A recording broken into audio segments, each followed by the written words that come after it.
अस्सलाम वालेकुम ख़वातीन व हज़रात, आपको यहाँ पे ताज़ा तरीन ब्रेकिंग न्यूज़ से आगाह करते चलें कि मोहम्मद आमिर ने रमीज़ राजा से पूछा ये मुकाबला हम कैसे हारे और किस तरह हार गए इंडिया से। रमीज़ राजा का कहना था, एक तो मोहम्मद आमिर आप नहीं थे और दूसरा शाहीन अफरीदी नहीं था, बॉलिंग हमारी अच्छी नहीं थी, इसलिए हम इंडिया से शिकस्त खा गए। और रमीज़ राजा ने पूछा बाबर आज़म से कि हम ये मुकाबला क्यों हारे, तो बाबर आज़म का कहना था कि हमारी बैटिंग अच्छी नहीं थी और इसलिए हम इंडिया से ये मुकाबला हार गए।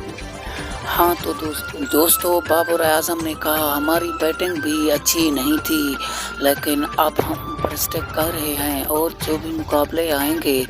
हम जीतेंगे और इंशाल्लाह इंडिया को शिकस्त देंगे और ये एशिया कप हम ही उठाएंगे।